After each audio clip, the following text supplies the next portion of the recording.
ஆச்சரியமா எங்க அவதரிச்சாலோ அந்த கேத்திரத்தினுடைய மகிமையை சொல்றாலும்.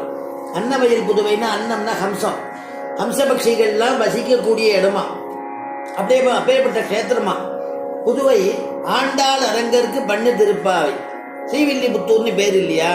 கோதை பிராட்டி யாருக்காக வேண்டி இதை பண்ணினா? ரங்கநாதனுக்காக பண்ணா.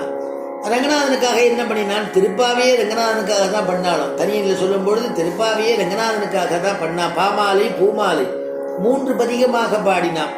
3 10 அதான் 30ன்னு 3 10ஆக பாடினான்.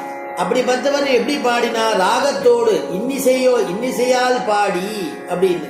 இன்னிசையால் பாடி கொடுத்தாள், அர்ப்பணம் பண்ணினாலாம். நற்பாமாலை பூமாலை, பாமாலை 1 பூமாலை 1. பூமாலை தான் தொடுத்து கொடுத்தது, பாமாலை 30 பாசுரத்தையும் கோர்த்து கொடுத்தது, பாடி கொடுத்தது பாமாலை. பாமாலை வாடாத பாமாலை இல்லையா? இன்னைக்குமே வாடாது. பெருமாளுக்கு சேர்க்கிற புஷ்பமே அடிகின புஷ்பமோ காஞ்ச புஷ்பமோ பாடின புஷ்பமோ சேர்க்கக்கூடாதுன்னு சாஸ்திரம். அதனால உத்தமமான புஷ்பம், அது மாதிரி உத்தமமான பாமாலை இது. அதனால அப்படிப்பட்டதான பாமாலையை கொடுத்ததான சூட்டி கொடுத்ததான அந்த கோதையை நாம எல்லாம் கீர்த்தனம் பண்ணுவோம் அப்படின்னு தனியனுடையதான பொதுவான அர்த்தம். நம்முடைய பெரியாழ்வார் சொல்றார், ஆண்டாளே சொல்றார், ஸ்ரீவில்லிபுத்தூரை பத்தி சொல்லும் பொழுது, மென்னட எண்ணம் பறந்து விளையாடும் வில்லிபுத்தூர் உறைவாந்தல். மெல்லட எண்ணம் பறந்து விளையாடும் வில்லிபுத்தூர் உறைவாந்தன். அன்னங்கள்லாம் சஞ்சாரம் பண்ற இடம்ங்கிறார்.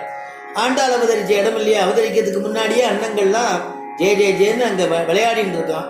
பசுமையான இடம், நீர் தடாகங்கள்லாம் இருக்கு. இதுலையுமே குறைவில்லை. ஏன்னா அவர் சொல்லும் பொழுது ஆண்டாள் எதுலையுமே குறைவில்லைங்கிறத எப்படி காமிக்கிறார்னா, இந்த ஹம்சத்துக்கே அன்னங்களுக்கு சம்ஸ்கிருதத்துல ஹம்சம்னு பேரு. அப்ப ஹம்சாள்னா யாருன்னா பரமஹம்சாள்னு அர்த்தம் எடுக்கிறார் வியாக்கியானத்துல. அப்ப மகான்கள்லாம் கூட வசிக்கக்கூடிய இடம் எதுன்னா ஸ்ரீவில்லிபுத்தூர். இவ சொல்றது மென்னட எண்ணம் பறந்து விளையாடும். மகான்கள்லாம் இருக்கக்கூடிய இடம் என்னன்னா ஸ்ரீவில்லிபுத்தூர் அப்படின்னா. ஏன் எப்படி மகான்கள்லாம் இருக்கிறதுன்னா, ஆண்டாள் தன்னுடைய பாசுரத்திலேயே சொல்றா. தன்னுடைய பாசுரத்தில் சொல்லும் பொழுது,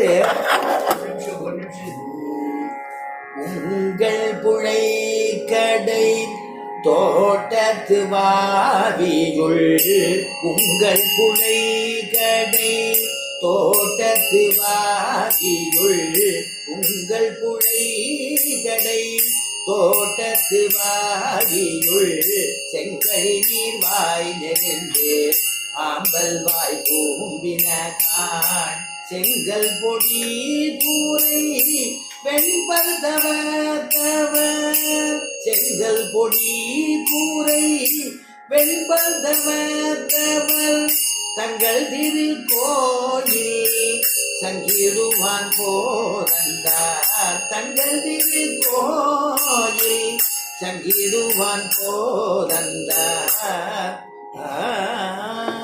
இது மட்டும் இது வரைக்கும் போறோம்.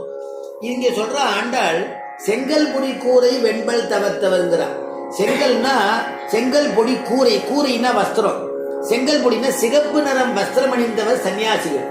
நான் இப்ப பரமஹம்சான்னு சொன்னேன் இல்லையா? ஆண்டாள் பாசுரத்திலேயே சொல்றா, செங்கல் பொடி கூரை வெண்பல் தவத்தவர்.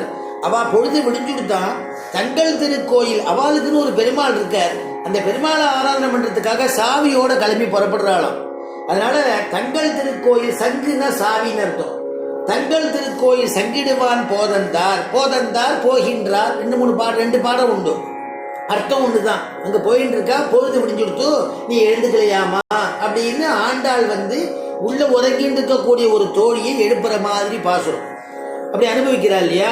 அதுக்கு என்னன்னா, இந்த ஹம்சத்துக்கு அர்த்தம் என்னன்னா பரமஹம்சாள் அப்படின்னு அர்த்தம் பண்றா அப்படின்னு. ஹம்சத்துக்கு என்னன்னா, அன்னபக்ஷிக்கு ஒரு விசேஷம் என்னன்னா, பாலும் ஜலமும் கலந்துருந்ததுன்னா அந்த பாலை மாத்திரம் எடுத்துருவது. பாலை மாத்திரம் நீரோடு சேர்ந்த பாலா இருந்ததுன்னா அதை பிரிச்சு எடுக்கக்கூடிய ஒரு சுபாவம், பால் தனியா ஜலம் தனியா இருக்கக்கூடிய சுபாவம் எதுக்கு உண்டுன்னா அன்னபக்ஷிக்கு உண்டு. அதே மாதிரி பகவான் நமக்கு என்ன சொல்றான்னா, எவ்வளவோ இருக்கு, குணங்கள்லாம் இருக்கு, நீ சத்துவ குணத்துல இரு அப்படிங்கிறான். அது மாதிரி சத்துவ குணத்துல இருங்கிறான். மகான்கள்லாம் வாசம் பண்ணக்கூடிய இடம் எதுன்னா கஷேத்திரத்துல தான் வாசம் பண்ணுவா. சத்துக்கள் இருக்கக்கூடிய இடத்துல தான் இருப்பா.